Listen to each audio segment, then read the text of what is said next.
far and I seen rain. I went over there and I went back again. Oh, I seen I ain't got no money, but I don't know what the song I'm singing. 'Cause it's Monday and a Monday and a Monday and a Monday. And the Betty Brown will see you again.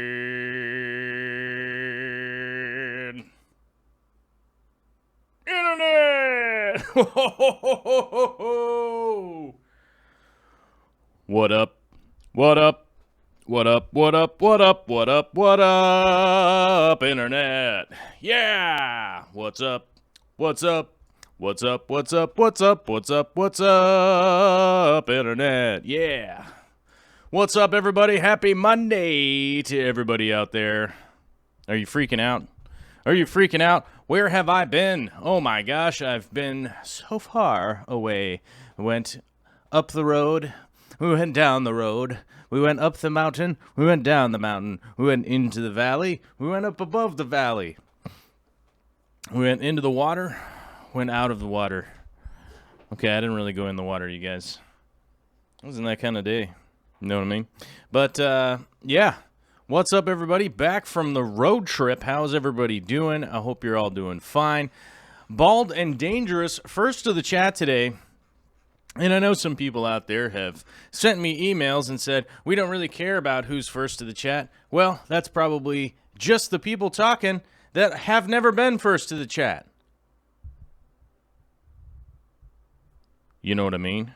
That's probably the people that are just super jealous of people like Dougie from the UK, Mr. Bald and Dangerous himself showing up first to the chat. Probably just the raging jealousy that we sometimes encounter on the internet, which is always hilarious to me. I find it to be hilarious, and yeah. Thanks. Thanks for the scathing email. It hurt my feelings and I cried. But instead of not doing anything, guess what we did? We said, you know what? We's gonna drive 3,000 miles, you guys. I'm pretty sure we went 3,000 miles. Driving. If you guys want to see the first video, if you guys are interested in seeing the first video from the return of the road trip, I would check out the Swishky. Gosh, what's his channel now? Jimmy from Aquarium Co-op. It's the Swishky something. Maybe somebody has the link. I don't seem to have the link here. That's not it. Nope, that's not it either. Oops, I just opened the window to QWOP. Oh, I got to get back to playing some hardcore QWOP. If you've never played QWOP, I would look into it. It's the funnest racing game you'll ever play, ever, in your life. And mad props to Critical for having shared QWOP with the world. My hat's off to you, my guy. Thank you. Let's see. That's not Schwisky Vision. That's my Google Drive. Oh, that's my email. This site cannot be reached. Okay, well, that's nothing. Oh, hey, you know what? I see Mr. Caleb here. Mr. Caleb Overhauls. Well, instead of, oh, there you go. There's Jimmy's video. Candy has shared it right in there. And guess what I'm going to do? I'm going to share my own link here to Caleb's GoFundMe. If you don't know who Caleb is, that's Candy's son, who's our #1 fan here on the Corvus Oscen show. #1 fan, Mr. Caleb. What's up, buddy? How you doing? Hope you're having a fantastic Monday out there. I bet you the weather is delightful in Montana. It's pretty delightful here. I'm excited because it's not blazing hot anymore. Some of you people out there in the internet land saw the updates of Las Vegas, Nevada was our first main focal point of our trip. Obviously, we stopped at some other places before and after, you know, because it is quite a long drive to get there. There was a certain point in time where You know, we all were just falling asleep, so we decided to go old school and just sleep at a rest stop in the middle of BFE. I don't even know where we were. I don't even think it was a town. I don't even think it was like a rest stop. I don't even know what it was. It was weird. But that was our first, we just kind of passed out there, and we're like, yeah, we got to sleep for a while before we crash a car. We saw an owl hanging out in the middle of the road, and we thought to ourselves, hey, it's super late at night. There was an owl in the road. I don't even know if there really was an owl. It could have been one of those things where Jimmy and I were hallucinating at the same time. It's possible. Who knows? We could have had that sleep deprivation road trance thing happening. And so it was time to stop and sleep, so we did.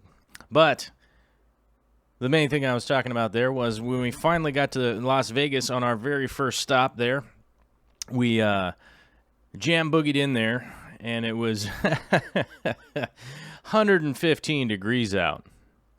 So that was good, which is funny because my friends, you know, the first response basically I get from posting that it's 115 degrees out is the people that start popping up that are like, yeah, just wait till it's 120. 115's nothing. Just wait till it's 120.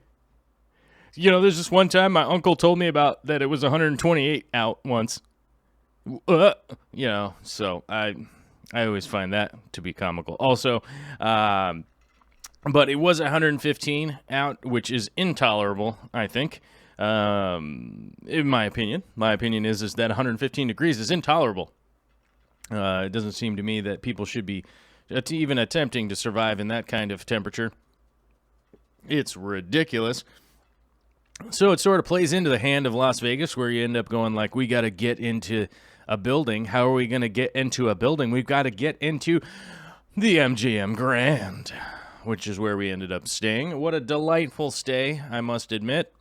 Very happy with our accommodations. Like I said, spending a lot of time inside, except for when we went deep, deep, deep into the desert to collect moon rocks with my friend and your friend, Chris Lukup, the Shrimp King. Very happy to have gone out with him. As I mentioned, that very first video from Jimmy there is kind of a highlight. Is a highlight of us getting to go out with Chris Lukup, which I'm going to be honest with you, the video that I'm finishing right now in my editing flow is going to be another video of going to get them moon rocks, man. I'm excited for the moon rocks because I'm going to be scaping with them very, very soon, which is awesome because scaping is kind of the focal point of my life, you know what I mean? So that's kind of the main thing I like to do. It's the main thing I like to do. It's the main thing I like to work on, and I want to keep working on it. So, that's a thing that I'm looking forward to. I got a big pile of moon rocks out there. I was looking at them again today, and I can't wait. I can't wait till the time is right and I get to throw them into a tank and share that with you guys. I'm very excited to be able to do that. And I'm very blessed to have been granted the opportunity to go out there and do that. That is the first thing I would like to that's the first thing I would check off of my box of Monday returning back from this long road trip is that I'm very grateful for even getting the opportunity to go on the trip. Yet another great, amazing opportunity that has come up, and hopefully it's just the beginning of more cool opportunities and good stuff to go do. So I definitely am counting my lucky stars over here on my end, by the way. Regardless of the things that get in our way, the obstructions or any of that kind of stuff, just keep plowing forward, and stuff's going to happen. Things are going to happen, you know? Vexing Cat says, please don't throw the rocks into the tank. That might not work so well. It just depends on how far away you throw them from. You could throw them from really far. Might be problematic, but if you throw them from just right here, maybe it'll be good. You throw them into the substrate, they'll probably be okay. Yeah, I've got acrylic tanks anyhow, right? Yeah, it's still not good to scratch it. Dan Squires is asking, have I checked the composition of the rocks themselves? Yes, I have. Yeah. Hopefully that's what you're talking about. But yeah, I have checked into those rocks. I'm pretty excited to do the moonscape, though. I got ants in my pants, but I've got a lot of other obligations to do.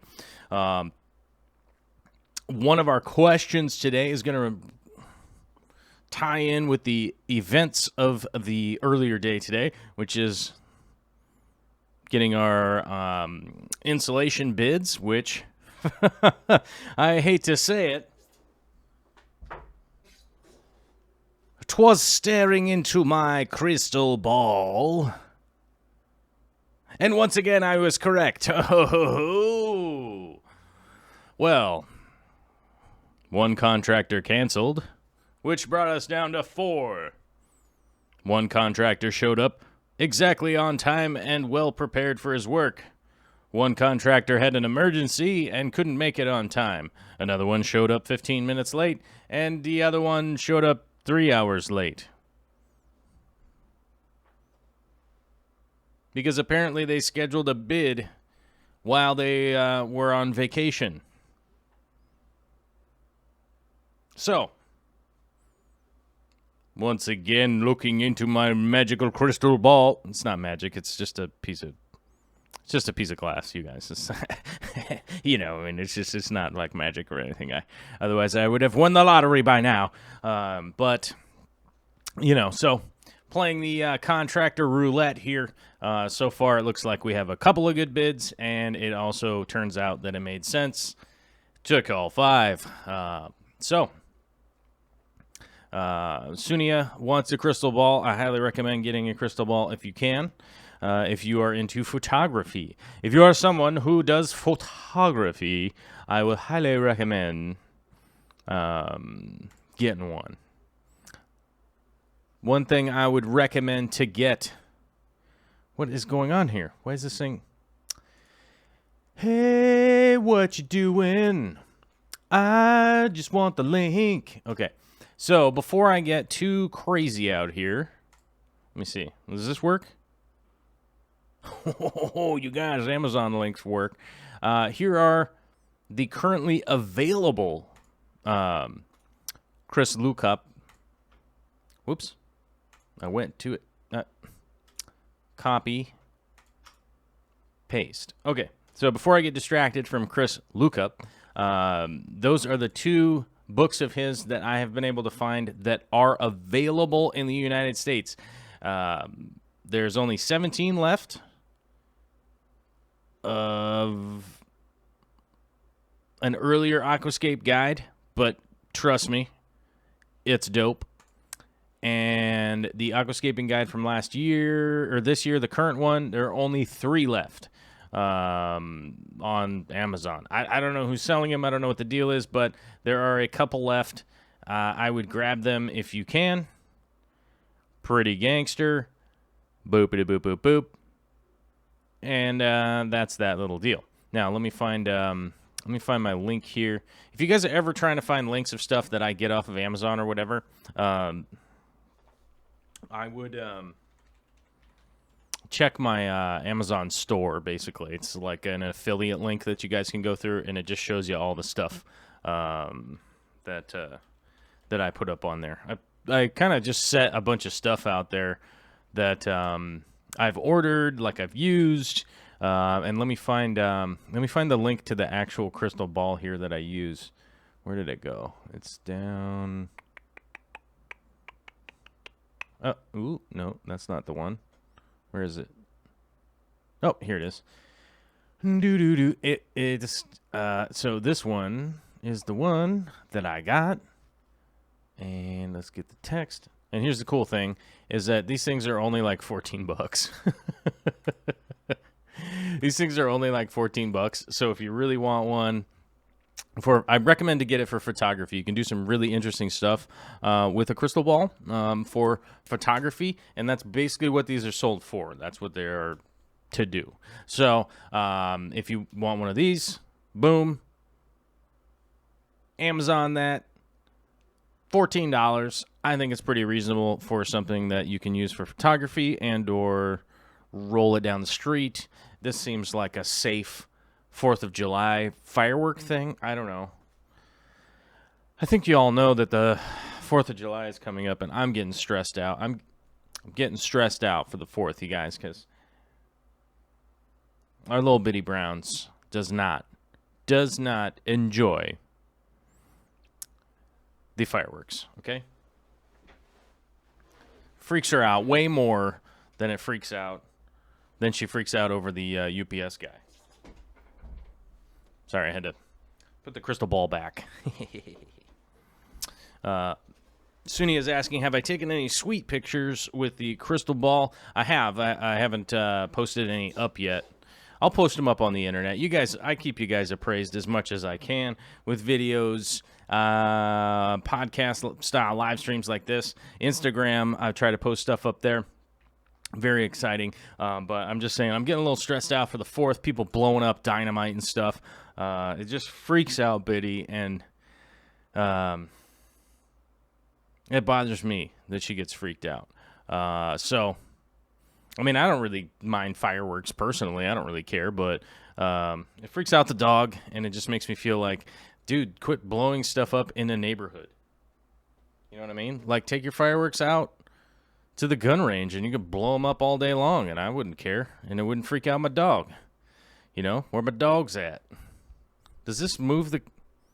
Oh, you've got to be kidding me. What? Oh, that's why. Hold on. Whoa. There. Sorry about that, guys. I've relocated a bunch of stuff here in my studio office, whatever you want to call this, and the monitor was bumping into the camera. I'm like, I have the camera like all independently hung now, so that if I'm moving the mic, like it doesn't screw with the camera anymore, which is perfect, because then I can screw with the mic and not be worried about making the camera like wave around all crazy. But it was shaking the monitor, which was bumping into the... Yeah, so how cool.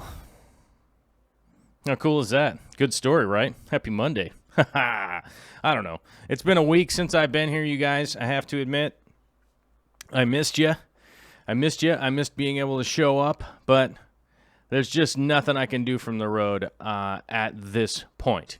At this iteration of all of the internet type stuff, there's got to be some kind of invention that we'll be able to do a live stream from the road. I don't know. I don't have a clue yet, other than getting a hard line, getting a computer, getting all this stuff that I just really can't afford. And, speaking of that, I don't mean to ever sound like, oh, I can't afford anything. I know a friend of mine was like, he was looking at my Patreon and he's like, man, I live like, that's a lot of money where I live. And the unfortunate side of it is that I happen to live in like a super expensive part of the world. I do have plans to move out of here someday, Western Washington, Seattle, Tacoma area is crazy, crazy expensive. As one of my buddies I was talking to was like, man, can't even find a place to live out here that one person would be able to even pay for, So Charlie says, yo, fireworks are great. Yeah, I mean, fireworks are great. They freak out my dog. And then my dog gets all freaked out, has panic attacks, and I don't like it. And I also don't like it when my neighbor's house is burned down, which one of them did the other day. 3 weeks ago?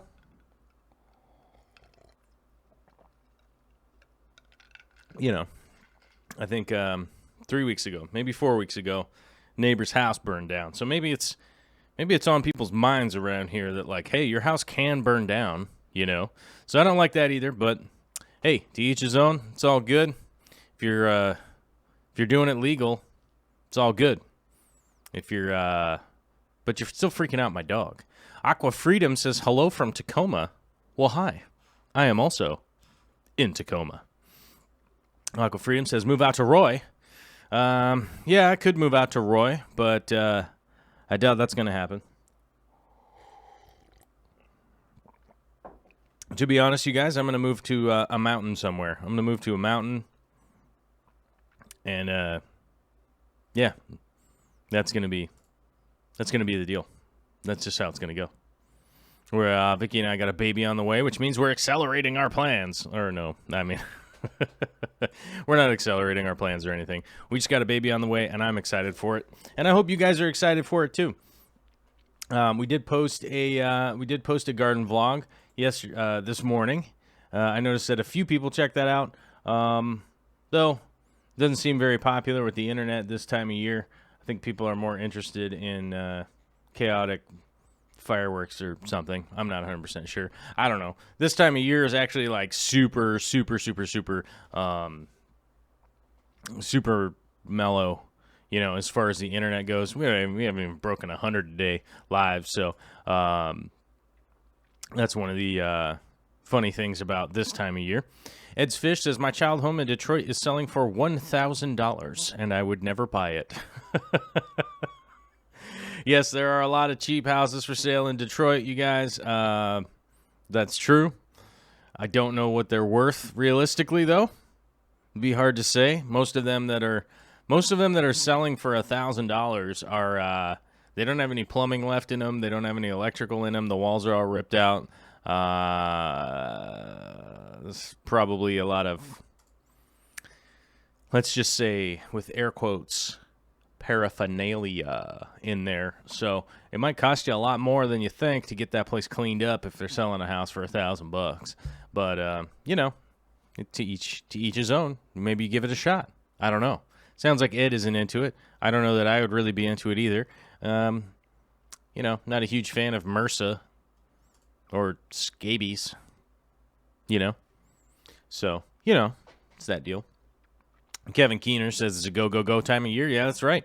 It is a go time of year. There's not a lot of people that got time to do the old interneting. They ain't got time for interneting. They're like, hey, man, I got to run amok out in the streets and light out fireworks like a crazy person. Edgar Reyes, that's the first time I've seen you show up in the chat. What's up, my man?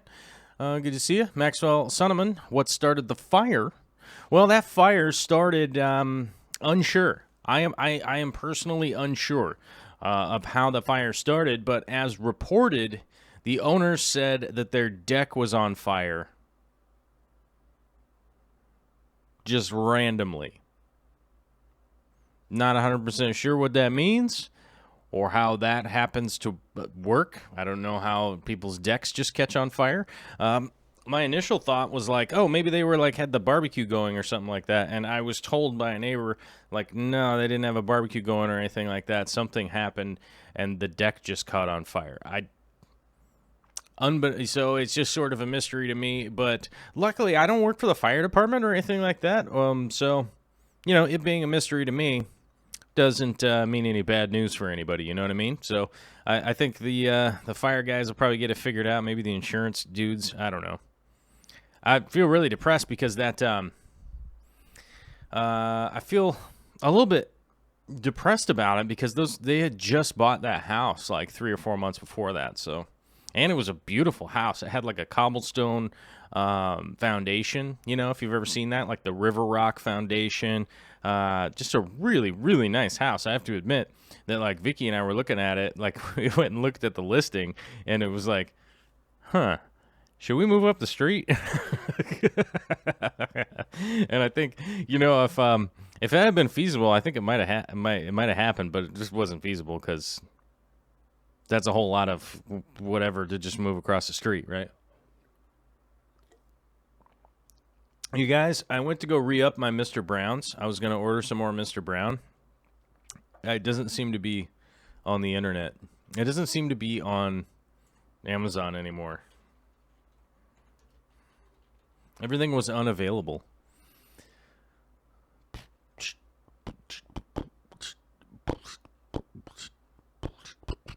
Yep, it's still unavailable, which is crazy because I don't know what I'm going to do. It means I'm going to have to go to a store. You guys, I don't really have time to go to a store. This is unacceptable. Mr. Brown's should be fully stocked in the Amazon. You know what I mean? Amazon.com. Jeff Bezos needs to get on its stat. I can't get my Mr. Browns from the Amazon. I have to like go to a store. This is ridiculous. I don't know. AJ Aquariums is here. What's up? Saying hello, people. Listening while driving.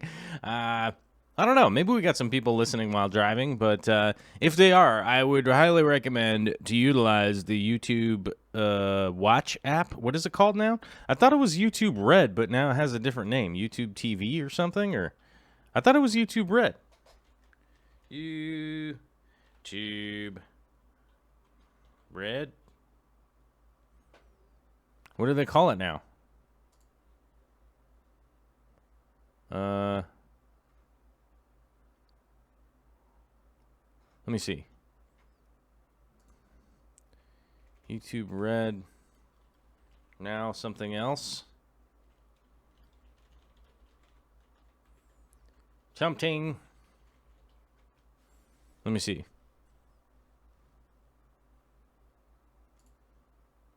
Oh, now it's called YouTube Premium.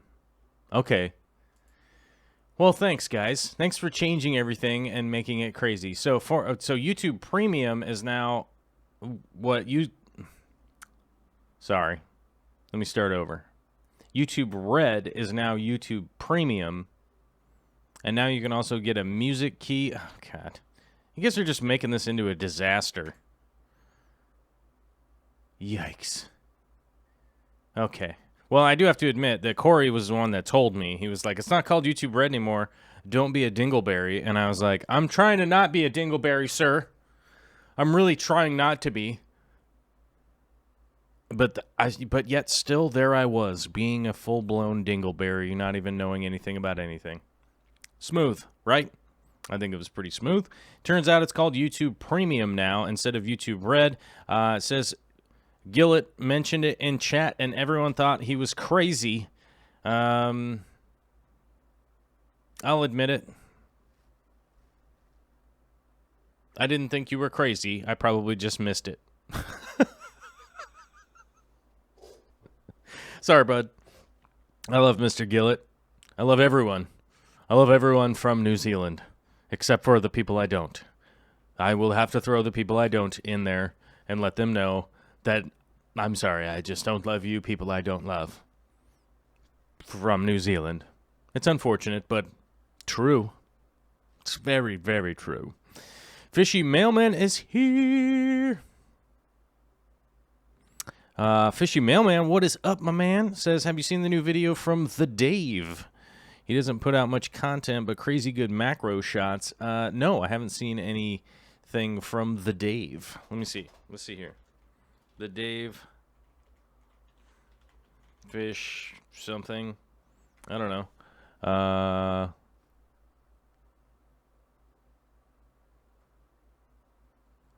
don't know what his channel is.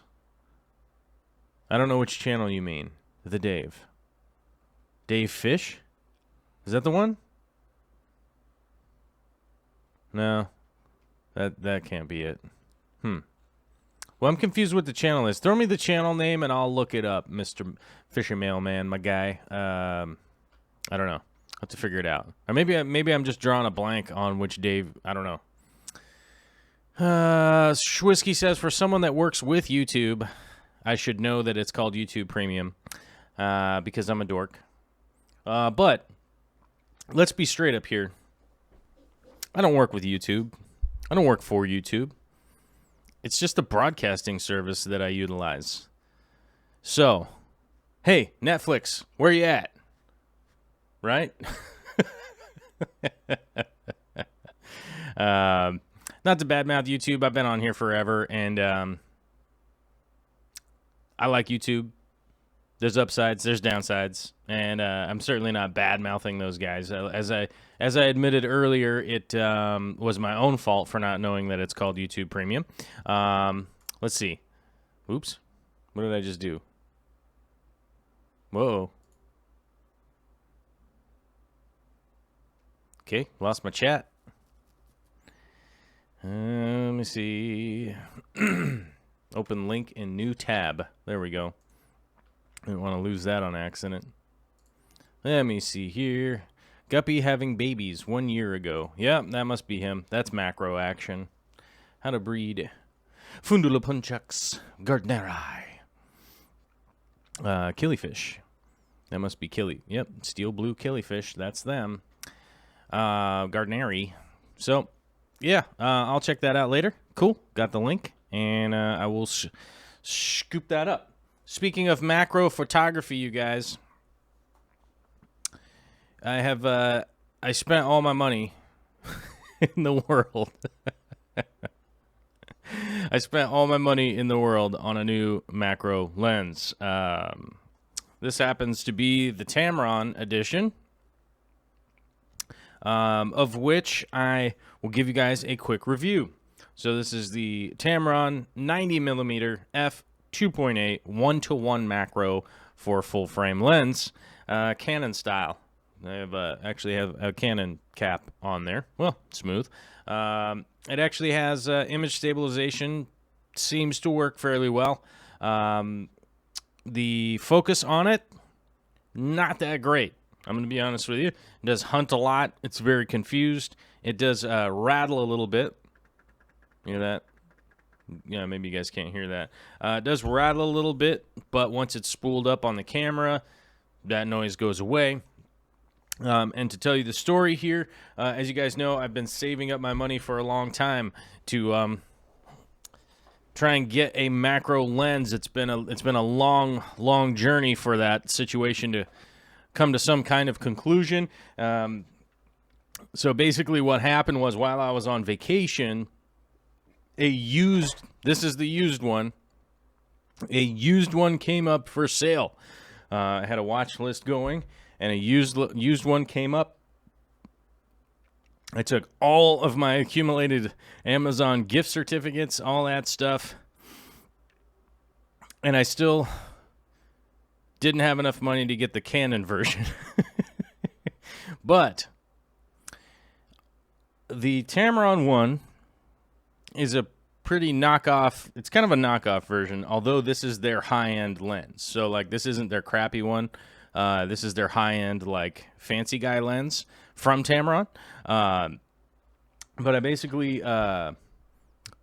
spent all my credits and all my saved up money, put it into that, and got a used one of a Tamron, which means later I'm going to have to get a better lens later. But for right now, I'm going to be honest with you. I've just been utilizing this fully manual, and I'm pretty happy. I'm a pretty happy guy because the focal length on this is macro, and that's what I need for those really up-close shots and stuff. So I'm pretty stoked on it. And the lens is it was quite a bit of money for me. I don't know about you guys, but I'm pretty broke, like, as a creator or whatever. So, you know, it's all good. I'm not worried about it. We got the tool that's going to do the gig, and hey, screw it. It means I just got to run around more and try to do more work. It just does miss some shots and stuff like that, but overall I'm pretty happy, and I'm definitely happy to be able to have the tool. It's like being on a job site and not having a hammer, you know, and you're like, I need a really fancy hammer. It's like, no, you just need something to hit nails with. That's that lens right there. So I'm pretty stoked, and I'm pretty excited. I just got lucky. I just got lucky that somebody was selling their equipment. Basically, somebody was getting out of photography. I got super lucky, and they just had like a big time discount, and had posted it up. I got lucky. Boom, hit the I was just like, order it. Who cares? So, it's going to work out. It's going to be difficult. I've already tested it on fast-moving fish. Not great. Slower-moving fish, totally fine. So all the killifish, guppies. Let me think here. What else did I shoot with it? So killifish, guppies, a lot of slow-moving saltwater fish. Not a big deal. Some that kind of chill. It's not going to be a big deal. It's not going to be a big deal with that. So that's going to work out pretty well. All of the flowers and plants and all that kind of crazy stuff that I shoot, that's going to not really be a problem because I just go full manual anyhow on that stuff and just move around. So, and then shrimp is my main focus with the macro stuff is being able to shoot shrimp. That's working out pretty good so far. So I'm pretty stoked. So I would kind of pay attention to like the Instagram side of things, the community tab kind of stuff. I would definitely look into that stuff. If you are interested in the photography things, that's kind of where I put it. I normally just put most of that stuff on Instagram, or I just insert them into videos where I can. So like the garden vlog video from this morning has some macro shots inserted into the video. I don't know that I did a great job of actually getting them in there very well. I don't know. I feel like I'm super rusty from editing, only having been gone a week. And then plus I was looking at some other people's editing, and I'm like super feeling heavily inadequate in my editing skills at this point in time. But that just means I got to rub my forehead a lot and drink some coffee and put in the time. That's just really what's going to be. But I got some hot news for you guys. I also got another hot news tip coming in here. Went out and acquired 6 of the species of plants I've been wanting. Oh, sorry. I acquired 6, and one of them is just stupid and useless. It's not stupid and useless. It's just a bacopa, though, and I'm kind of like whatever with bacopa. But I acquired 5 species of plants I've been super looking for. And I will say this, Tom Barr had 2 of them when I was at his place and we were hanging out. Tom Barr had 2 of them there, and I probably could have been like, hey, buddy, I'm going to need some plant trimming, bruh. And he would have most likely totally done that from the conversation we had. And so, but the last thing I wanted to do is have those plants like in a bag in like 100 degree, 200 degree, 500 degree car, whatever that car sits at out in the California sun. Excuse me, that is not good for plants, especially aquatic plants. Not going to be a good scene. So I was like, you know what? Save that, scratch that, and I'll figure it out when I got home. Now I got super lucky because I had my notifications turned on Facebook Marketplace. That a local guy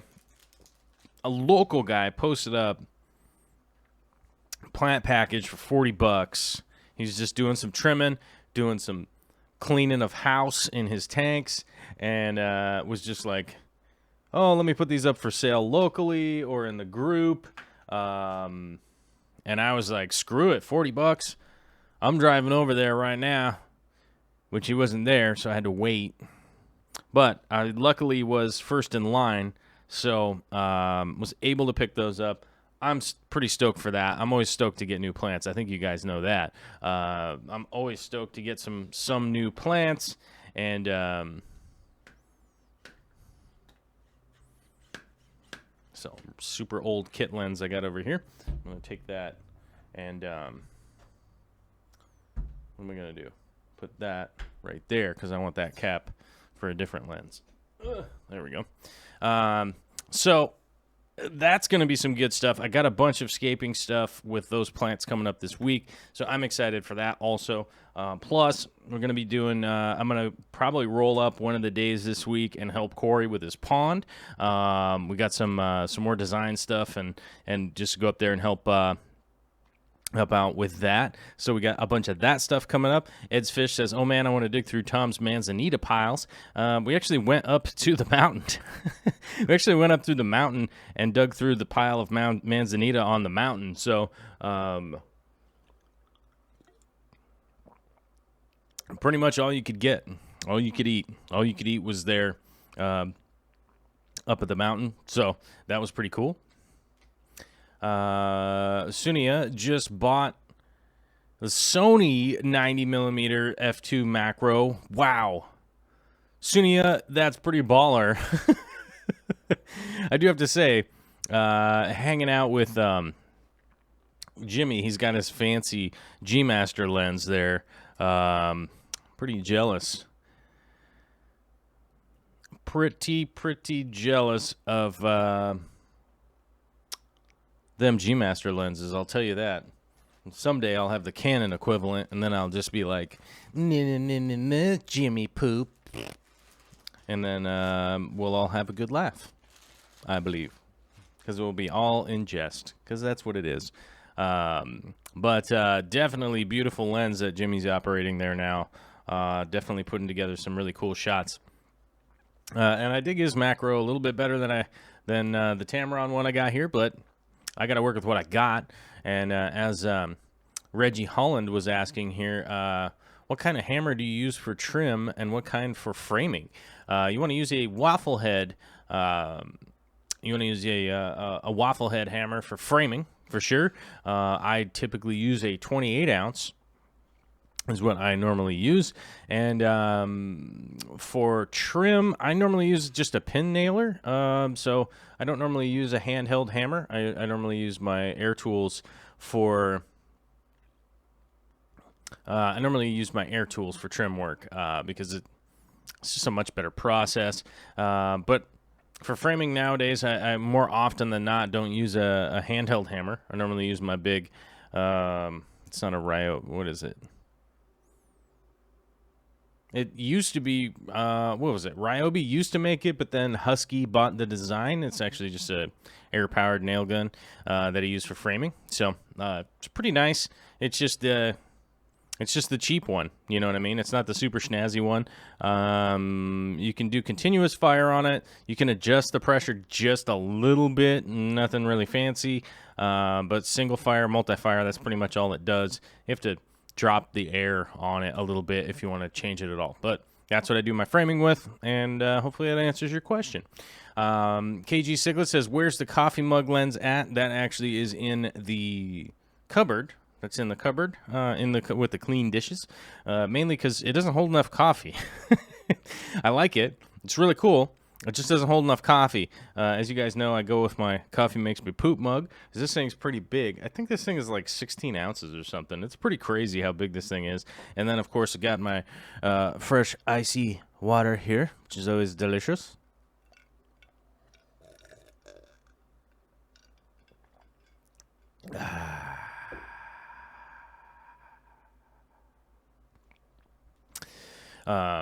Which I got that, and then of course I got my Mr. Brown's, which I'm running out of my supply of Mr. Brown's, and as I mentioned, Amazon is just doesn't have it in stock, so I got to figure out which market around here's got it, and then I got to drive over there. So I'll figure it out.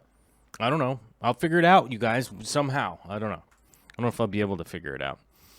Let's see here. I wanted to talk a little bit about the calendar news, because there are some things coming up on the calendar which I'm wanted to run through. It feels like Monday. I want to get some of the house cleaning out of the way here. You know what I mean? I've been gone for a while, and I want to just let people know what's up. What is this? Biddy and Chips. Oh, the Biddy and Chips are going to get a bath. We got that. We got my mom's birthday. We got that one. I could probably delete this birthday off of here because that guy's not even my friend anymore. How do we get that out of here?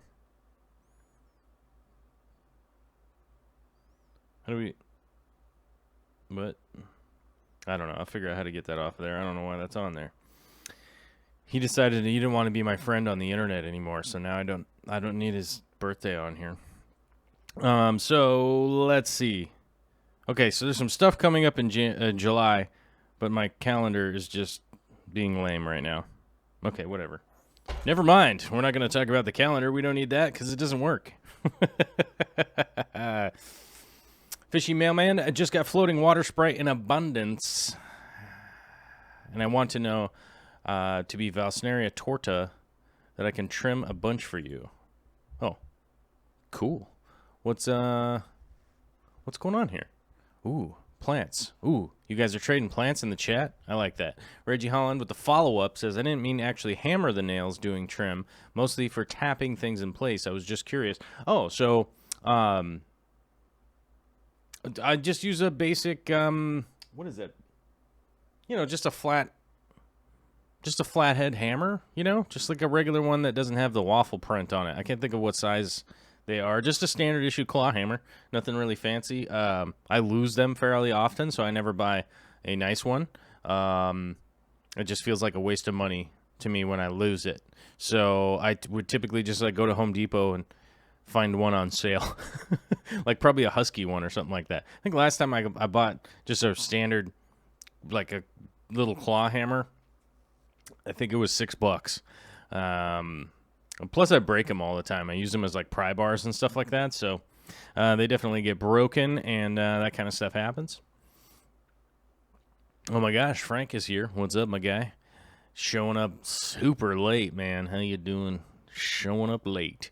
Alvin Alejo is here saying, hey, I got to catch you live for a bit before I go back to work. Ooh, nice. What's up, Alvin? Good to see you checking in. I know it's summertime. Everybody's super busy right now. And so, you know, Ed's Fish says go ahead and pop together with a 12-pound sledge. Nothing quite like, what is that, 196 ounces. Is that right? No, that's not right. Oh, no. That's not right, you guys. It's not. Is it? No, 192 ounces. Sheesh, you guys just even know how to do math. 192 ounces of framing power. Or, sorry, not framing power. Trim power. Just get your trim pieces right into place. Doot! And give them a little whack-a-doodle with the 12-pounder. Makes sense to me. Walid Tuna says, what up, Corvus? Not much. Just here doing a show. Talking, you know, doing this kind of Tucky McTuckerson. Andre Sal, what's up? Oh my gosh, had a baby boy. Happy baby to you. Oh, my baby. Andre out there, congratulations on the baby boy. That is awesome. We were messaging a little bit there on the YouTubes back and forth. It's in the public domain, so you guys can check it out if you need to. We were messaging back and forth. He just had a baby boy. I don't know if it's his first. I don't know if it's his 10th. I don't know how many boys he's got, but congratulations. I hope everything goes fantastically with your new baby. That's exciting, and that's great. Quinn Mallory says, hey, Joel, I haven't been around in a while. Good to see you again. I know mollies will eat some eggs, but will they eat hair algae? I don't know. Well, let me think. Well, they'll eat like hair algae if you kill it. If you kill the hair algae, like when it turns red. So if you use the glutaraldehyde that's in Excel, right? It will turn like a lot of hair algae red. Then it'll die. I know that mollies and guppies and platies will eat it once it's that way. But I don't think it'll eat it if it's just normal hair algae. So I don't know. Maybe somebody out there will be like, dude, you're wrong, which is fantastic. I've been wrong a million times before. If I am wrong and you happen to be late to the stream or something, go ahead and post it down in the comments, and then we'll know all about it. Should we hit that like spike, you guys? What are we at right now? I have to, like, here's the stupid thing. I have to, like, go on my phone to find out what what the likes are. Let me see. Okay, that's great. That doesn't even show up on here. Hold on. To go to the other thing, and then I bet as soon as I open it, it will, I'll just be yapping about something stupid. Oh, we're up to 4 dislikes. Oh, yeah, people hating the show. Strong. I like it. I like it when people dislike. Maybe we should do a dislike spike, you guys. Freak out the internet. I don't know. That sounds counterproductive, though, right? Well, either way. Maybe we should do a like spike because we're at 51. 51 likes, and there's 104 people in here. So maybe we should do a like spike. Maybe that'll double it up, right? Maybe? I don't know. But let's do a like spike in 5, a 4, a 3, a 2, a 1. Hit the like button. Did we break it? I bet you we should break it. We should probably break the internet. What is this? Whoa. Where? Oops. Oh. I accidentally hit the Geico commercial. Well, the likes went up by 10, so I think it worked, you guys. Good job, Spikles. Jad Orsi's here. Says, been listening while cooking dinner. Just popping in to say hello and back to cooking I go. Jad, what are you making? I don't have anything going for dinner tonight. And, oh, wait, never mind. I'm having chili dogs tonight because it's a party over here with Vicky and I. We're having the pregnant party, so we're going to eat... We're going to eat some chili dogs, and we're going to pull a bunch of salad out of the garden. We're going to have some big old salads with some blueberries. Oh, yeah. Blueberries, pine nuts, and feta cheese. Going to love it. It's going to be pretty good. So I'm excited for that. Mateo says, whoops, slipped and hit the share button instead. Yeah, we should hit the share button. Although, I don't know. It's the middle of summertime, so... I don't expect a lot of people to be here. I don't think, I don't know.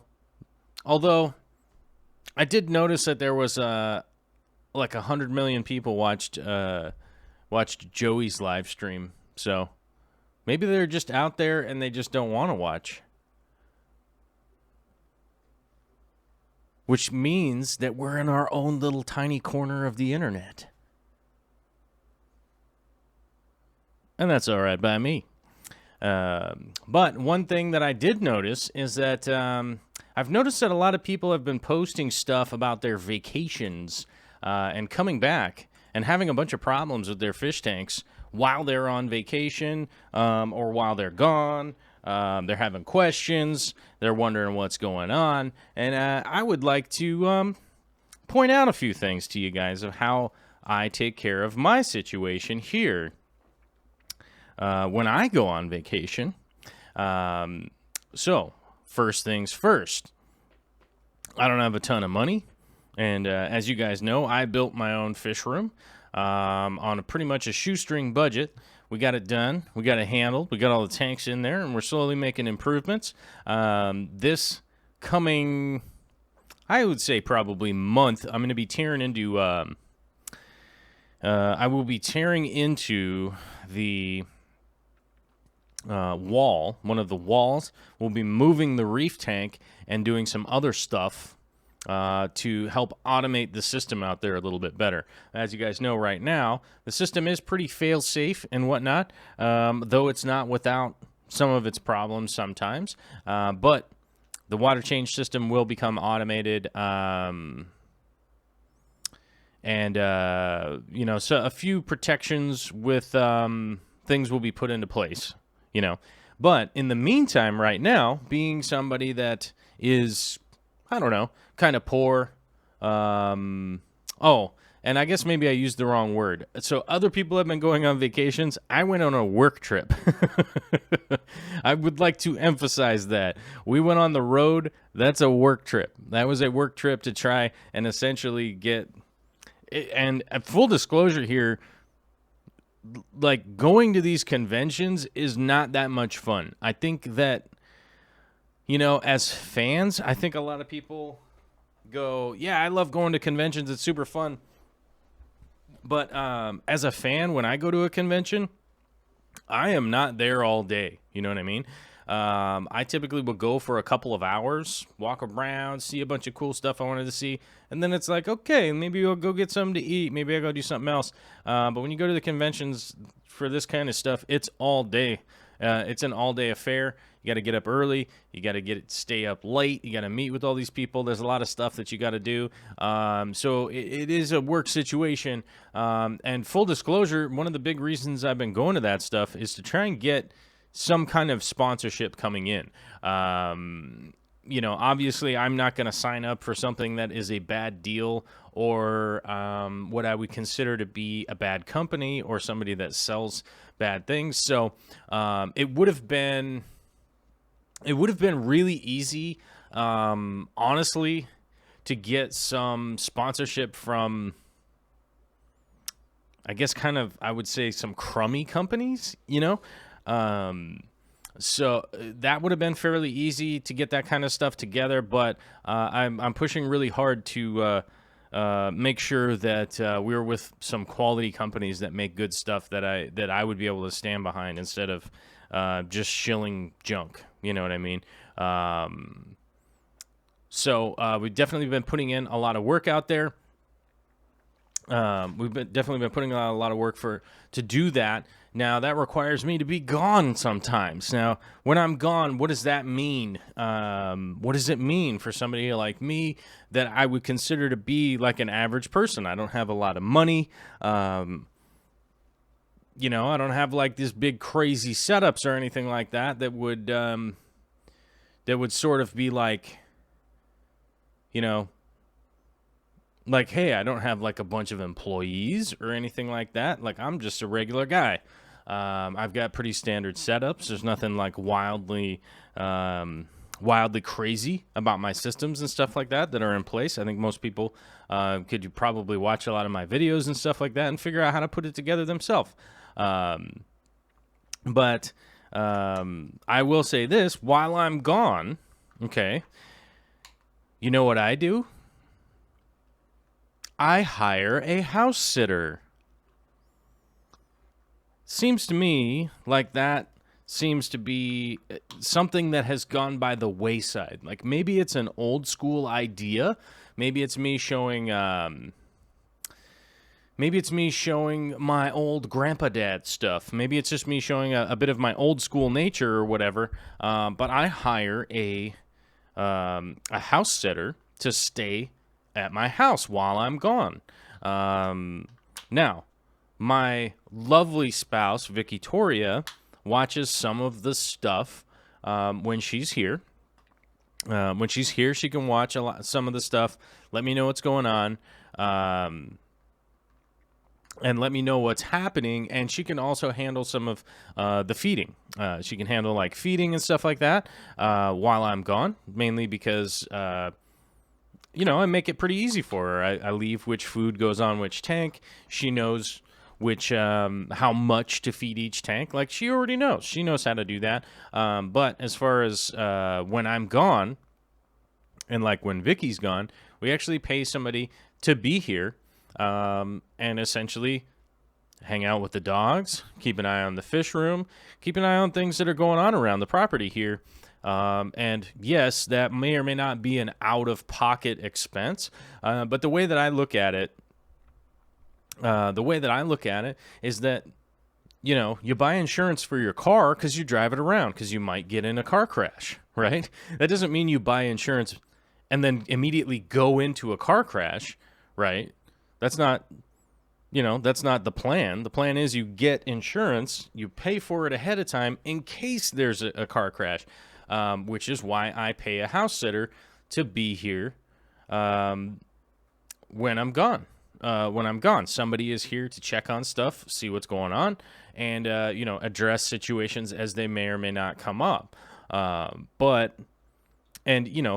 my point of view, it feels like somebody at my level here of being just kind of an average Joe, random average dude, then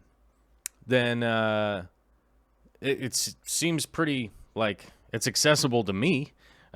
We basically have a short list of friends that are willing to house sit and watch the things that go on around here, and basically just hang out and keep an eye on the place. So that's basically my big secret. That's my big secret of how I keep things in order while we're not here, is put a human here.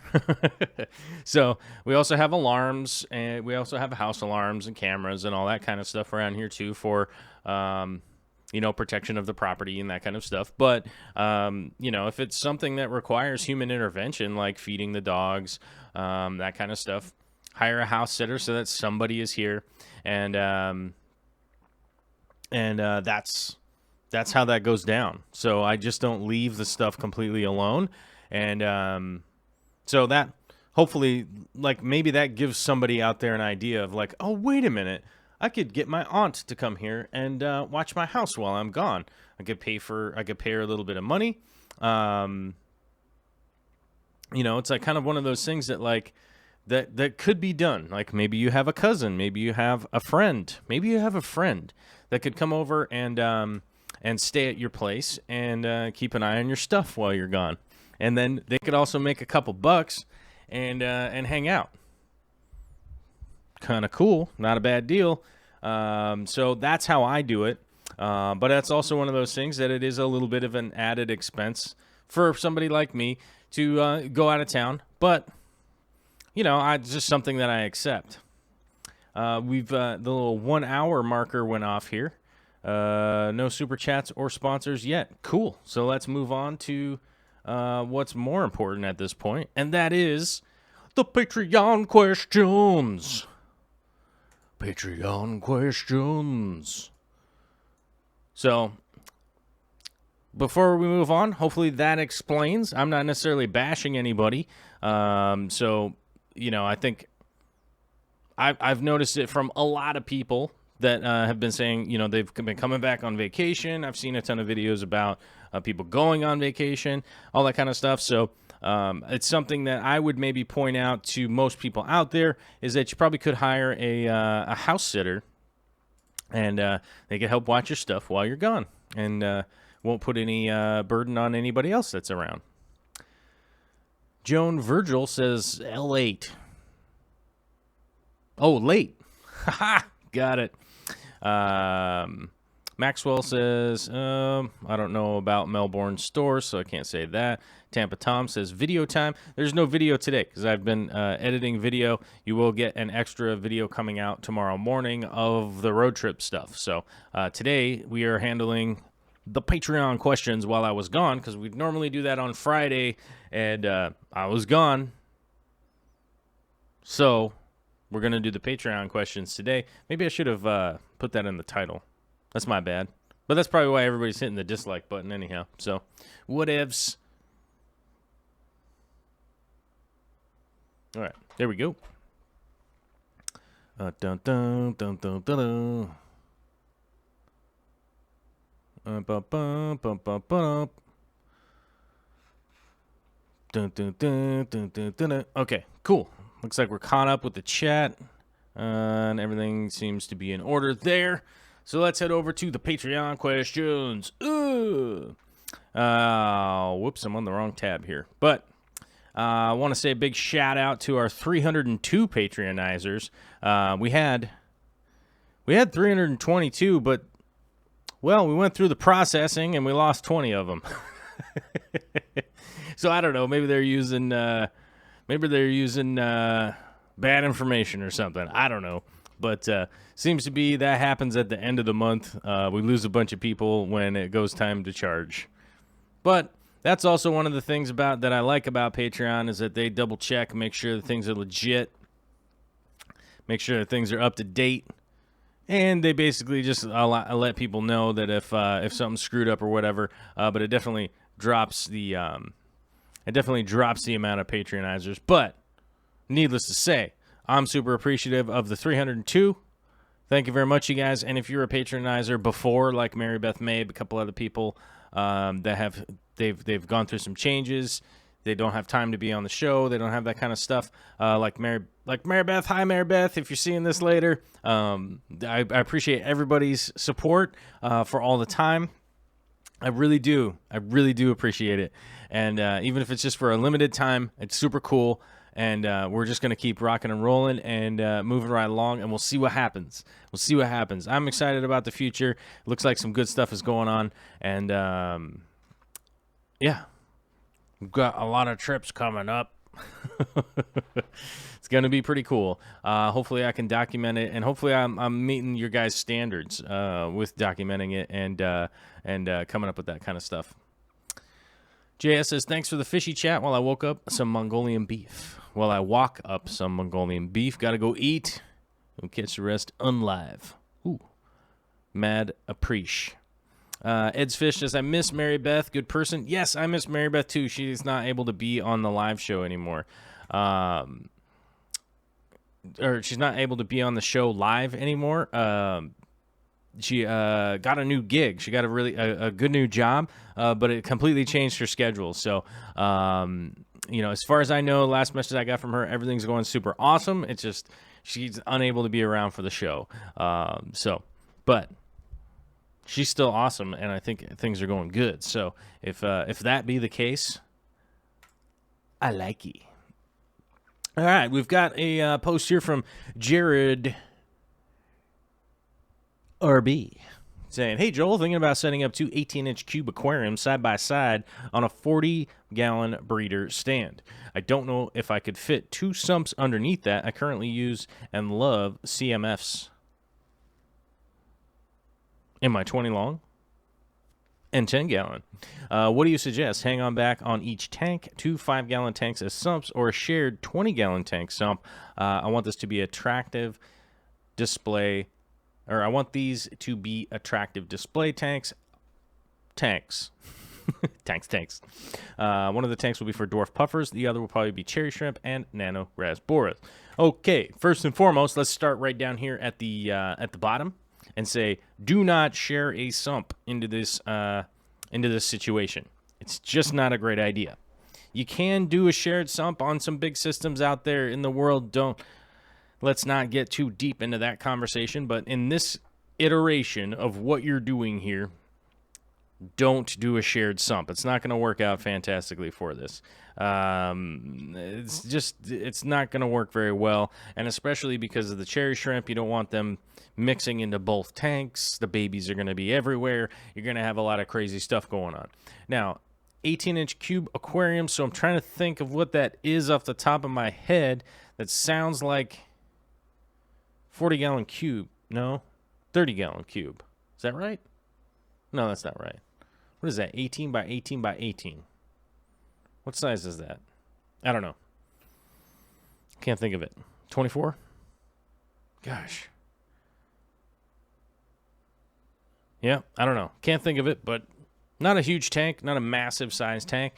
Basically what I would do at that point, if this was my setup, okay, I would go with two hang-on back filters on this. But I would go with something cool that you know is going to be adjustable. It's going to be big enough to handle everything that you're trying to do. And I would go with some aqua clears personally. If I'm going hang on back, I always go aqua clear. They're just the best ones, in my opinion, hands down. They just pretty much all around just a beast of a hang on back. They do fantastically. Dan Squire says 30 gallons? That might be 30 gallons. It might be 30 gallons. Somebody will do the math and let us know into the chat.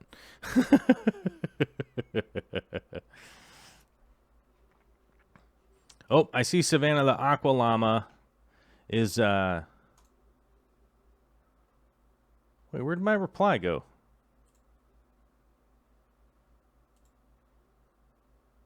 Oh. Yeah, Savannah, check your email. Check your email.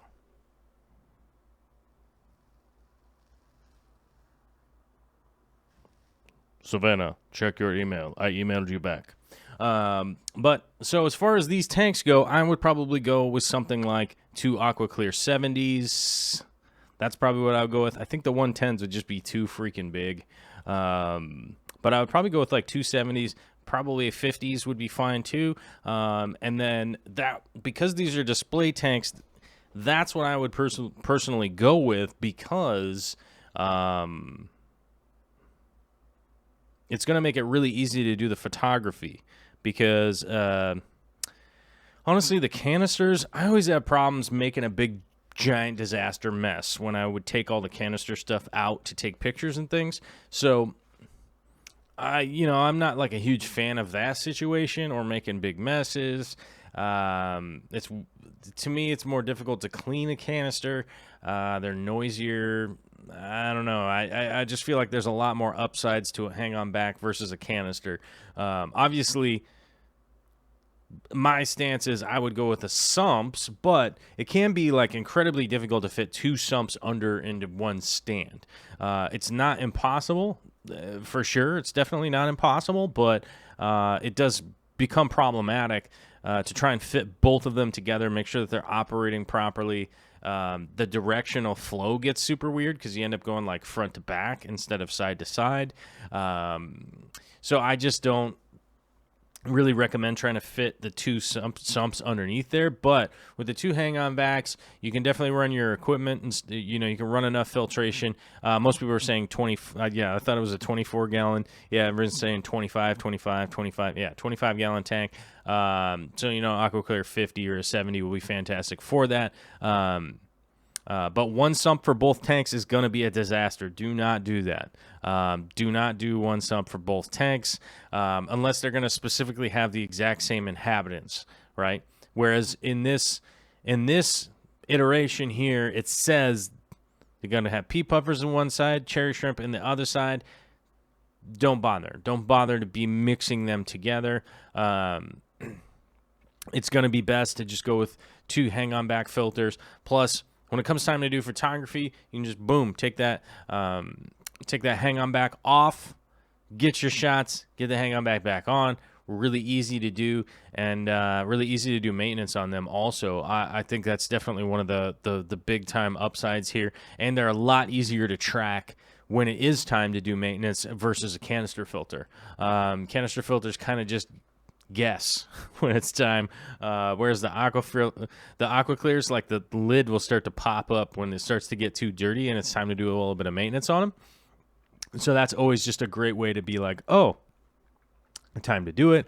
Whereas canister filters are always just terrible at supplying that, like, oh, shoot, I forgot to mess with this thing over the last 2 weeks or something like that, and it's time to do some maintenance.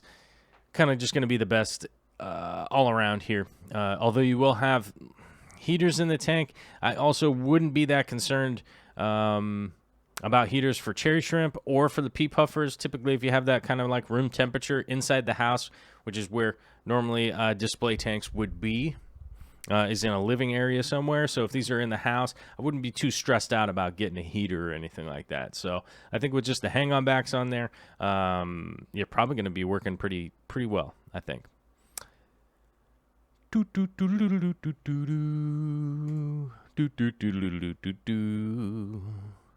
Let's see. Currently HD just got some new rainbows. Do they need to be a certain size before adding them to the tank with adults? I don't have an answer for that, but yes, you want them to be like adolescent size before you add them with adults. That's pretty much any fish, though. That's not like specific to rainbows. You definitely don't want to add them super small fry in with any fish. So, yes, make sure that they're big enough that they're swimming around. They're adolescent fish. Make sure that they're at least big enough to do that and swim around and not get eaten. Little tiny fry stand a good chance of getting eaten. I'm going to throw this picture up on here while we answer Jeff Rose Fish Keeping Super Chat. Says, welcome back, Joel and the Oceaneers. I've missed all of yous. Well, I've missed you too, Jeff Rowe. I'm glad to be back. I'm going to be the whole entirety of this summer. I'm going to be in town, out of town, in town, out of town. I'm going to try to figure out some kind of mobile way to do maybe some kind of live stream, or I might possibly start like recording as a podcast and uploading it to YouTube, but I don't know if that's going to work great. I just feel like that the podcast might not be a great way to engage with YouTube. You know what I mean? So I don't know. That I'll have to think about it, but I have to also figure out the technology. Like, what do I need really to be able to do it from the road? Johan S. sends in the fish of the week: the red cap albino guppy and the platinum albino guppy, which seems kind of redundant. Platinum albino, right? But these are lovely looking. Not my personal favorite. My personal favorite is the blue, what are they? Sapphire guppies? The blue sapphire? What are they? Blue panda. Blue sapphire panda guppies, I think. I think that's what they're called. I don't know. Street names are weird. But the blue guppies are my favorite, and the tiger antler guppies are my favorite. Those are my two favorite guppies out there. And but these are lovely. They're a very fantastic looking strain. And I'm not a huge fan of the floppy tail. I'm more of a fan of this tail right here. I like the body shape here. I like the tail shape, the finnage, looking good. I like it high and tight. That is kind of a joke about my own haircut. Haley Cox throwing it down, saying, hey, finally got all my small tanks moved under the 20-gallon long. That's a 20 long right there. Small tank, small tank. One pea puffer tank, one beta tank, and the guppy farm up at the top. That's dope. I like that setup. This is a, yeah, that's how you do it. Johan says perfect usage of space. Oh, she has to move it because she can't get her hands in the bottom tanks. Oh, it's a drag because I dig this setup. I dig this setup so much. Can't get your hands in there. That's a problem. That is going to be a problem. So had to move it. Oh, maybe you could get like some Mr. Aqua 12 gallons down here, the long one. That long Mr. Aquas. Ooh, that might be a good idea. Where them Mr. Aquas, Haley? I think that's what I would try to do. Haley throwing down a picture again. Says, hey, finally got all my small tanks moved under the 20 gallon. Also, a close-up of the Apponegeton spelling is a little bit off, but don't worry. I get what you're saying. I was trying to identify last week. Yes, it looks like Apponegeton crispus from the picture. So, lovely plant. Love that one. And digging it. And digging these guppies. These look like a crossbred from the tigers, which always lead to some awesome guppies that I always dig. They get some cool coloring, and they got that crazy spotty tail and all that, and just makes me happy. It really does. Kelly Peterson throwing down, I think I might have a problem. I was filling my everyday use supply of dry fish foods from my freezer stash. Turns out I have 23 different foods in my rotation. 23 seems high.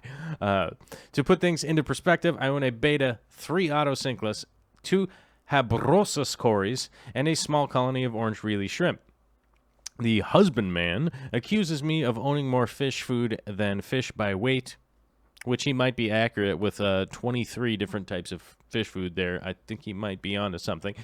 So, normal or abnormal, part of my issue is fueled by my desire to financially support every mom and pop place I pop into, so I end up buying something when I'm not in to pick up something specific, and fish food always a good random grab. I have this same syndrome, so I can pretty much relate. I always want to support the mom and pops. When I go there and I see a nice store, I always want to buy something. And yes, I do fall into the, oh, I use this fish food, let me get another one. So I can't blame you, but it looks like you're taking the for sure precaution to maintain the freshness here with it not only in a Ziploc bag, but it's also in the freezer from what I understand, right? If you put those two together, that fish food is going to last a really, really, really long time. So I wouldn't be too concerned about it. It doesn't seem like you're accumulating anything that's garbage if you're going to be feeding it to your food. So, but I, would definitely, maybe when you get to 23, maybe it's too many, and maybe use some of them up until you get time to buy some more. But I fall into this exact same category. When I go to the mom and pops, I always want to help out and just buy something, and fish food normally falls on that. Ooh, we got a post here from M. Den Hollander. Now, what's special about M. Den Hollander, you guys? Do you remember? I'm going to see if anybody can remember and post it in the chat while I answer these super chats we got here. From Daryl Dimer, says, lots of distractions, but watching when I can. Welcome back. Well, thank you, Mr. Dimer. Mr. Daryl Dimer. Mr. Dimer, Mr. Daryl Dimer. Did I get that right? Mr. Dimer, Mr. Daryl Dimer. Yeah. That's hard to do. Thank you very much, Daryl. Glad to be back, and good to be here. Thanks for Super Chat. Neil, $5 Super Chat, says, always enjoy your shows, even though I'm just lurking. Keep up the good work. Well, thank you, Neil. I appreciate it. As you guys know, all your Super Chats and all of your patronization, all that kind of stuff, just go back into funding the show. We just funding the show, and doing our best to, it's one of those things. I heard Corey talking about it yesterday, is that, the Patreon is the biggest way that we're able to go on trips and, go check out stuff that I know that you guys want to check out. I'm working on documenting stuff better. I'm trying to figure out a better workflow of being on the road to try and film enough, but also be engaged, because a lot of the times I'm having to actually like talk to people, and it's very awkward to be like, here's my camera, talk to my camera, and a lot of people don't want to be filmed and stuff like that. So I'm trying to do my best to kind of figure out that balance between the two. I think I did a better job of it when we went on this last road trip, even though there's a lot of room for improvement for sure. But I think I'm getting better, and hopefully at some point in time, no, I don't know, that's not the right word. Hopefully at some point in time, I'll feel like I'm doing a good job. I don't know. It's self-deprecating, that's for sure. So I always feel like I'm doing a crappy job, which means I'm just going to try and get better, I guess, right? So maybe that's the upside to it, M. Howie says, MDen is the largest Patreon contributor. Not true. Not the largest. MDen Hollander is the very first Patreon supporter. MDen Hollander is the very, very, very first Patreon supporter. And thanks, my man. I appreciate it. He's even coming from overseas. You know what I'm saying? So I couldn't even have an American brother or sister be the first patronizer. Had to be from overseas. Had to come all the way from the Netherlands, which, mad props, my guy. Thank you. Thank you very much. M. Dan Hollander says, hello, Joel. A question for the upcoming summer. My aquariums are in a room that can get pretty steamy in the day and can reach 80 to 86 degrees, or maybe a bit more. Would it be a good idea to give a cooling water change in the evening, or maybe even twice a day? Or would it be a better idea to let the temp stay higher so the fish are more attuned to the water temperatures? I already have an extra air to help the fish. Would it also be necessary to change the feeding? Do fish need more or less food in warmer periods? So this specific situation right here, I would definitely take into consideration some kind of air movement cooling that I would definitely go for. The evaporative nature of, or evaporative cooling effect, is oftentimes overlooked by a lot of people, and don't realize like exactly how effective that it really is. It is quite effective. Even something as simple as a box fan, or just whatever cheap fan you can find out there that's within your budget. I think I saw one at the dollar store that was $1 that you could clip on. It probably will break a while from now, but maybe it'll get you through the summer. But it's just a clip-on $1 fan would probably do it. So a little evaporative cooling would be helpful here. One thing to keep in mind, if you are utilizing evaporative cooling, it probably will become quite humid where you're at. So you're going to have to figure out how to combat that humidity a little bit if you got that going on. I wouldn't think that doing the cooling water changes, it wouldn't really be that beneficial. The one thing that you probably will notice if you do a bunch of cooling water changes where the water's getting hot and it's getting cold and it's getting hot and it's getting cold, that is kind of stressful on fish, but it's not typically the stressful way that people think. It's stressful because it's going to put their breeding into overdrive. Their breeding is going to start like being triggered every single day and start like trying to, oh my God, I got to figure out how to breed. That's going to be something that is going to be incredibly difficult to deal with, in the fact that they're just going to keep thinking it's springtime, it's summertime, it's springtime, it's fall, it's winter. Wait, what?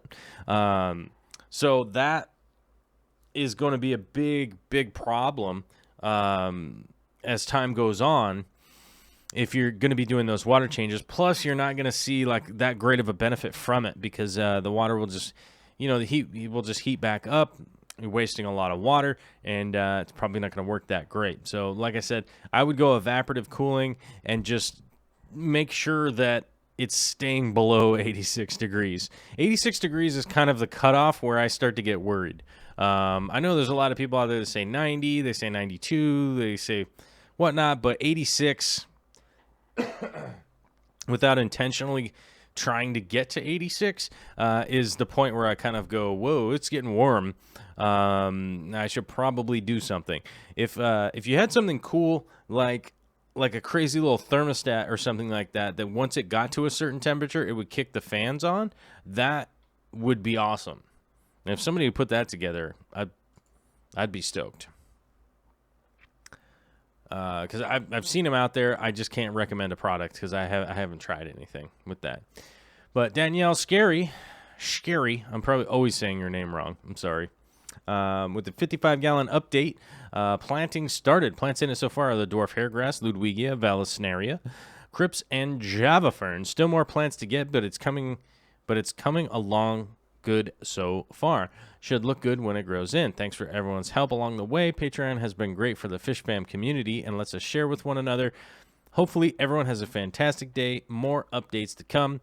Yeah, this is one of the things that I always try to mention here is that being a part of the Patreon is I don't know.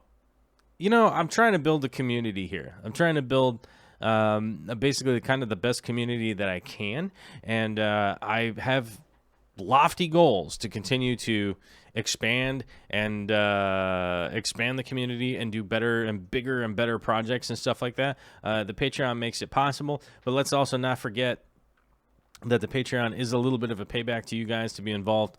You can post things, you can ask questions, you can post pictures, videos, all that kind of stuff in the community here and get help from other people. But I would have to agree with Johan here that this is going to be a fantastic tank when this grows in. I'm loving this rock work with the one big rock. I don't know what this one is doing back here. But 1, 2, 3, 4, 5, 6 might be bad news as far as the Japanese are concerned. You want an odd number of rocks in there, not an even number of rocks. But I like this rock work here, and I kind of like this lower area and the movement of the driftwood in the middle. That seems good. I think next time you take a picture, don't forget to take the heater out, bruh. Or just leave it in. I don't know. It's your style. It's your thing. Just giving you a hard time. Gentle ribbing, my friend. Alyssa Bentley. What's up, Alyssa? She is moving, and she's got some cool new tanks going in. Can't say I'm not jealous. I'm a little jealous. I'm liking this little setup you got going here.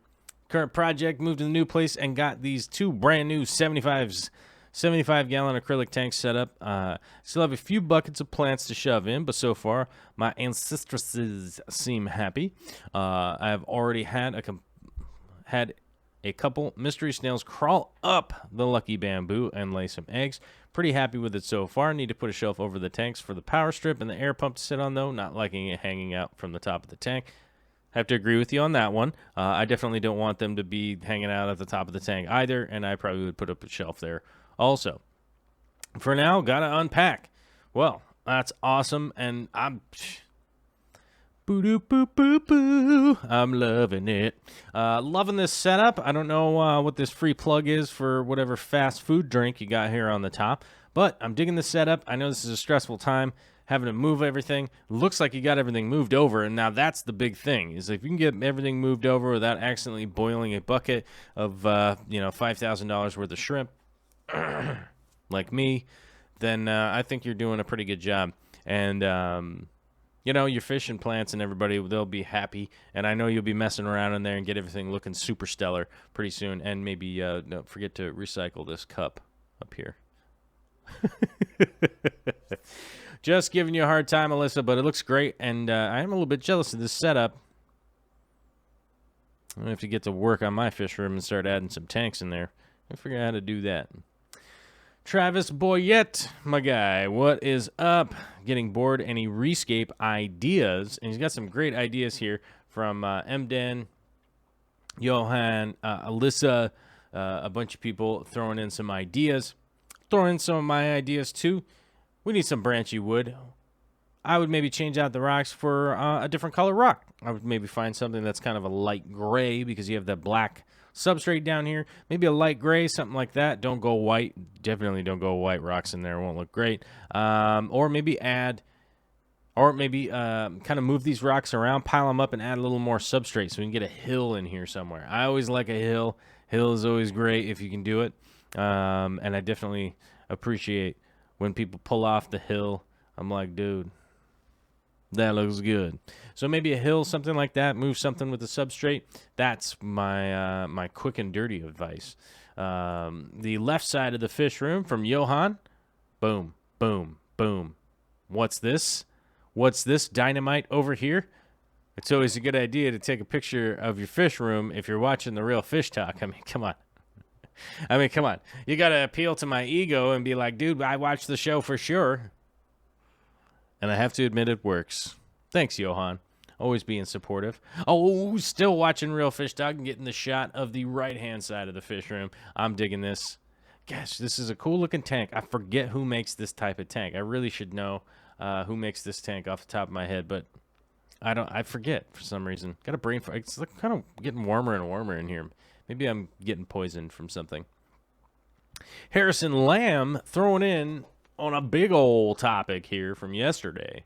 So let's see what we can do and read this out real quick from Harrison. Hello, apologies if this topic has been covered, but when I was looking for some advice about planted tanks, I live in Southern California, Huntington Beach, and the water that comes out of my tap comes out at a pH of 7.8 to 8. I remember Joel talking about how high pH would stunt the growth of mosses, but am I safe to assume that this would apply for most plants? Okay, so let me answer this first part here. Now, first of all, we got to find out why you have high pH. Why do you have this pH going on? First of all, you want to find out if it's natural. If it's natural, cool. If it's unnatural and it happens to be coming from the water plant, going to have to figure out what you can do to fix it. As it turns out, I happen to be down at Zenzo Tazawa at Tazawa's Tanks in San Francisco, and we were looking at some of his water parameters, the things that were going on, and some of these strange things that were happening with his water. And it turns out they are artificially jacking up the pH in his area so that chloramine can properly function. So after a day, it's like the pH will go shooting back down, but it will still have the chloramines in it. So the chloramine needs to get neutralized. But he's basically, the easiest thing to do right now would be to fill some garbage cans and allow the pH to drop and stabilize back out. If my memory suits me correctly, that's what's going on. But so you want to find out where and why your water is at 7.88. You want to figure that out and find out what's going on. California is using water from weird watersheds and stuff like that because you have droughts all the time and all that kind of stuff. So I would look into it and find out what's going on. And in California, I would remember to continue to test your tap water on some kind of regular basis to make sure that the things that are happening to it are happening consistently, because if they change to another water source, you could have yourself a bit of a doozy of a problem. High pH will stunt the growth of mosses a little bit, but it doesn't happen to have that much affect on most hardier plants. So Valsneria, Anubias, like Java ferns, Java moss, all that kind of stuff. The more hardier plants, I would not be that stressed out as 7.8 or an 8, especially if you are injecting CO2 or anything like that. It's going to be pretty easy to maintain. But the thing would be to maintain consistency, your plants will react and have a good, and will continue to grow. I have the worst videos I've ever made in my life is part of the older series on my channel. If you go way back, you'll find the planted aragonite tanks. So basically what I was doing back then was utilizing aragonite as my substrate. Okay, so utilizing aragonite, which, as you guys will probably know out there, will raise your pH and raise all things out of whack and stuff like that, because you're basically making a cichlid tank. I was growing quite a few plants in those aquariums just to kind of prove a point that you can maintain a healthy, stable plant environment, even though the pH is a bit higher, it's harder water, all of those kinds of things. And so I wouldn't worry too much about that. Sorry, this chair is just starting to become the bane of my existence. But like I said, those old videos that I have posted up there are kind of the worst. So I fully understand if you go back and watch them and don't understand why I'm swearing and the camera sucks and the editing sucks, all that kind of stuff. Sorry about that, but feel free to go back and check those out and just, give it a gander and be like, oh, he actually did do this for I did it for 8 weeks, I think. I think I did it for 8 weeks, grew in. Things were going fine. A little bit of problems, but nothing that crazy. Until you get to 8.59, plants don't really worry too much about it. But the more delicate plants will be the problem.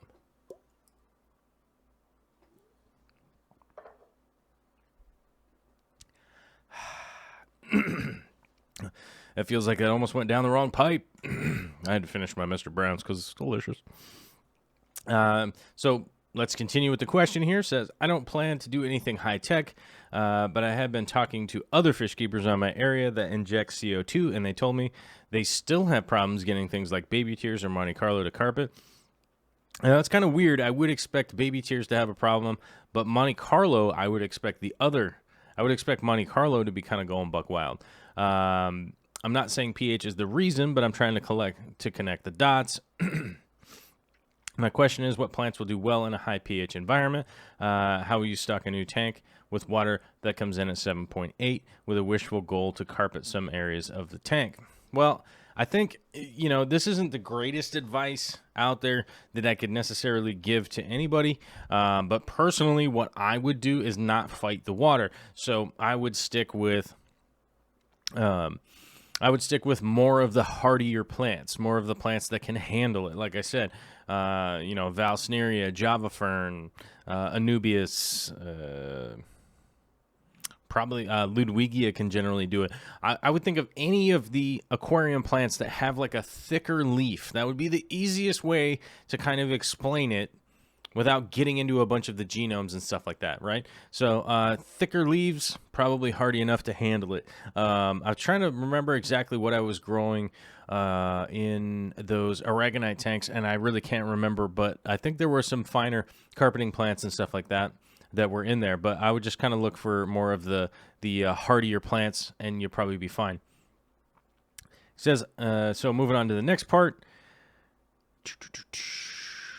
I currently have moderate to high light in a 10-gallon tank and have tried the past to grow dwarf hairgrass. That never survived very long. Substrate was Eco-Complete fully cycled tank with Anacaris and Moneywort doing well. Yeah, so I think realistically what this boils down to is that the dwarf hairgrass is a little bit finicky for sure, even though it's named dwarf hair grass, and you think oh, it's like growing a lawn. It should be super easy. It is a little bit of a pain, and it can be not very tolerant to changes and things of that, things like that going on. If you got changes and things happening with the water, it generally won't be very happy with those changes and stuff going on. So I would just stick to the more hardy stuff. So I would if I wanted to do something and maybe replace that dwarf hairgrass, I would probably go with a what am I thinking? A dwarf chain sword might be a better idea instead of the dwarf hairgrass. Something with a little bit of a hardier leaf is what I'd be looking for. Maybe some tiny Valsneria if you can find it, but I think a dwarf chain sword would be a better option here. Dwarf chain sword has a much more larger variance of how well it can do in different types of water and stuff. Mike Howie, Mr. M. Howie 9 himself, throwing in earlier today. He snuck in right under the wire. Says, here is the latest update on the fish room. everything is getting close to being ready for the move that is coming in the next couple of days. For more in-depth barn information, here is a link to more content. Yes, so here's also another thing that is very helpful about the Patreon is that in the community page and stuff like that, you can post your YouTube channel up there and get a little bit, you know, maybe just a little bit of free press, help get your name out there. Also, it's a great way to pass it on to me so I can take a look and see what you got going on if you post that up there. I generally will click the link and go look at it. I went and looked at M. Howie's videos earlier today. I think I forgot. I can't remember if I clicked on the subscribe button or not, and but I will if I didn't, because I'm going to be going back to watch the rest of his videos that he's got on his barn stuff. I met Mike Howie in person, and he's an awesome dude, and I count him in my category. I put him in the friends list. You know what I'm talking about? So, mad props, and I'm super stoked to see this barn coming along as well as it is, man. You've definitely been hammering on that thing and doing a lot of work, which is very admirable, my friend. Yeah. All right, guys. We are boys and girls. We are coming up on the end of the show. We're coming up on the end of the show.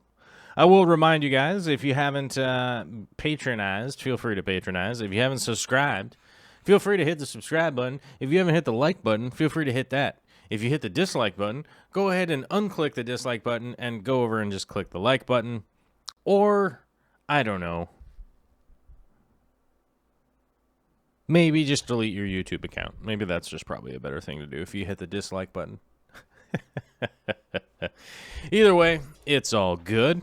Happy to be back. Happy to be here. As I mentioned, there will be another video tomorrow. If you guys didn't watch the garden video, the garden vlog that came out this morning, go watch that. That will cover up the last, 10 minutes. It will give you an extra 10 minutes of content.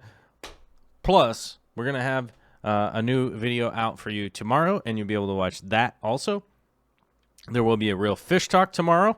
You just can't handle the amount of content coming at your face at this point in time because we got the real fish talk tomorrow. We also have a live stream on Wednesday, so we'll be back Wednesday here, real fish talk tomorrow. There will also be a video here. There's a video there. There's a whole lot of things going on. There's so many videos. There's so many things. Oh my gosh, I'm excited. Did you go to see Jimmy's video? You gotta check out Jimmy's video. There's so much stuff going on. I'm freaking out, you guys.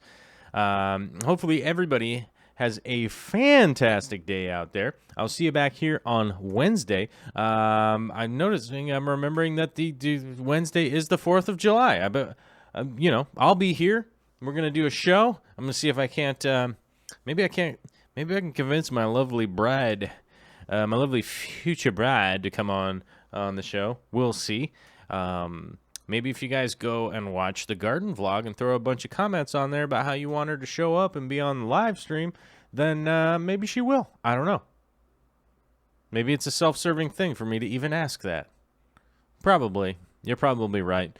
I don't know. This is a self-promotion kind of weird world we live in. It's just a weird world we live in. But either way, I want to say special thanks to everybody for coming out today. I want to say special thanks to the Super Chatters, Mr. Jeff Rose Fish Keeping, Mr. Daryl Dimer, and Mr. Neil. Thank you guys for throwing down on the Super Chat. I appreciate it. It'd be pretty lame if I didn't say I appreciate it, because bruh. Appreciate it. I certainly do. If this wasn't enough show for you, you could always just watch one of the 800 videos I have up or whatever. I think we're all getting close to 800. I don't know. Let me see. 791. So we got 791 videos. We're coming up on the 800th video. That's a lot. That's a lot of videos, you guys. That's a lot of uploads. That's a lot of times that I've hit the upload button. Whew, that's a lot. Well, I hope to double it and even triple it. So let's keep this jamming all night long, all night. All night, all night, all night long. Right? Yeah. Let's go ahead and find the goodbye button. Where is that button over here? It's somewhere around here, over on the left-hand side of this other screen, which is super confusing to me. And that's how it's gonna be. That's how it's gonna be. All right, everybody. Lay.